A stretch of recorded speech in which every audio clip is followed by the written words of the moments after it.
Lebanese theorem काफ़ी important theorem है ये। और ये थ्योरम यूज क्यों होता है? अगर आपके पास दो फंक्शन हो, दोनों फंक्शन मल्टीप्लिकेशन में हो, यानी कि दोनों फंक्शन किसमें हो, गुणे में हो, ऐसा फंक्शन जो दो फंक्शन का गुणनफल हो प्रोडक्ट के फॉर्म में, और उनका आपको nth डेरिवेटिव निकालना है। जैसे आप ये देखो, दो फंक्शन आपको यहाँ दिख रहे हैं, एक्स क्यूब और E raise to the power A X, और दोनों फंक्शन के बीच में गुणा है, और आपको क्या ज्ञात करना है, वाई एन मतलब nth डेरिवेटिव। तब ऐसे स्थिति में हम क्या इस्तेमाल करते हैं, लेबनिज प्रमेय। दो फलनों के गुणनफल का nवां अवकलज ज्ञात करने के लिए हम लेबनिज प्रमेय इस्तेमाल करते हैं। तो चलिए लेबनिज प्रमेय क्या होता है देखते हैं।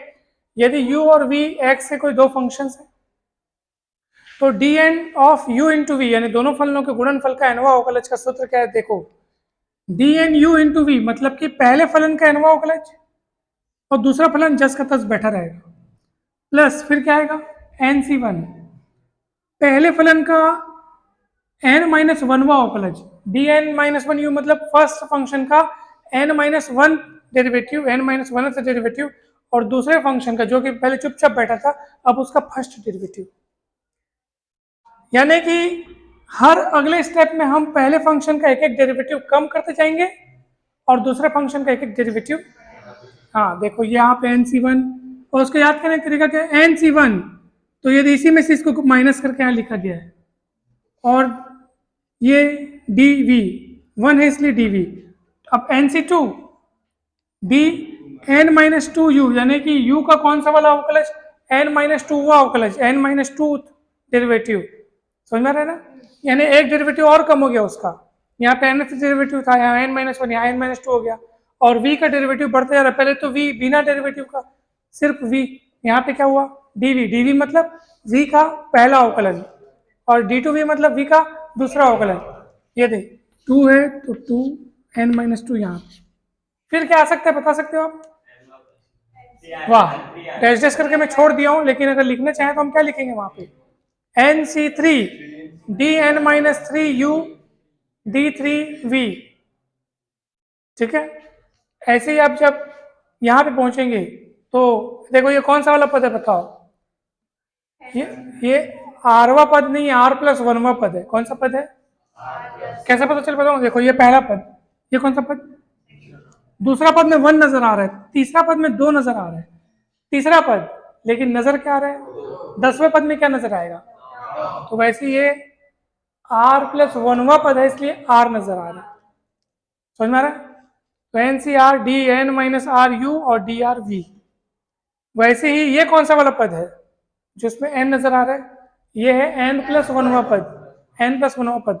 अच्छा अब देखो आप लोगों के साथ लास्ट वाला ऐसा क्यों लिखे, लास्ट वाला क्या हो सकता था आप बताओ, लास्ट वाला हो सकता था N C N D N minus N U और डी एन वी, ये होता ना, एन माइनस एन मतलब जीरो, जीरो था डेरिवेटिव मतलब सिर्फ यू, सिर्फ यू, एन से एन की वैल्यू कितनी होती है, वन होती है, और कौन बचा डी एन वी, तो यही जो लिखे हैं देखो।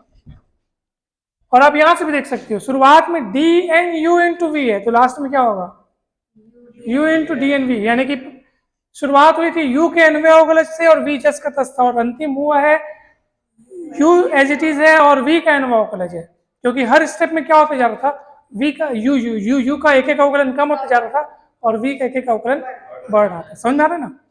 तो बस इसी फंडे को आप याद करें। अब प्रश्न ये उठता है कि सर u किसको माने और v किसको माने। आप देखो u का अवकलन क्या होते जा रहा है, कम होते जा रहा है, तो u मानता हूं और इसको क्या मानता हूं, v। अब बताओ चलो डी एन यू, इसका nवां अवकलज क्या होगा बताओ, e की घात ए एक्स ए की घात n, है ना, ये nवां अवकलज हो गया v जस का तस, v जस का, फिर क्या आएगा बताओ, N C one, N C one मतलब n होता है, फिर क्या है डी एन माइनस वन यू, यानी जिसको आप u माने उसका n माइनस वनवा अवकलज, तो इसको u माने हैं इसको, तो e की घात ए एक्स और इसका n माइनस वनवा अवकलज निकाले ए एन माइनस वन सामने, पता है ना, और v का पहला अवकलज आ जाएगा dv, क्या जाएगा dv, तो एक्स क्यूब का पहला अवकलज हो जाएगा 3x²। फिर क्या होगा बताओ, एन सी टू मतलब होता है N N minus one by two, कैसे हुआ ये कितना लिखा है तो n को 2 बार कम करो, n-1, और इस नीचे जो लिखा है उसको 1 तक खींचो, तो 2 गुणित 1 मतलब 2। फिर क्या आएगा बताओ, इसका a का अवकलन कम हो जाएगा, an-2, समझ में आ रहा है? और इसका एक और बढ़ जाएगा, 6x हो जाएगा। कितना हो जाएगा? 6x। फिर बताओ, देखो क्या होगा, फिर n से 3 आएगा, n से 3 मतलब n-1, n-2, और 3 2 1 यानी 6। फिर इसका एक और कम हो जाएगा, a की घात में n-3, e की घात ax, 6x का क्या हो जाएगा? 6। समझ में आएगी नहीं? अब जब आप अगली बार करोगे तो अब 6 का अवकलन 0 हो जाएगा, पूरा नष्ट हो जाएगा, अगला पद 0 आएगा और आगे के सारे 0 आएंगे। फिर इसको आप सिंप्लीफाई करके लिख लो, आपका आंसर आ जाएगा एक्स क्यूब ए की घात n e की घात ax, e की घात ax तो सब में से कॉमन ले लूँ क्या?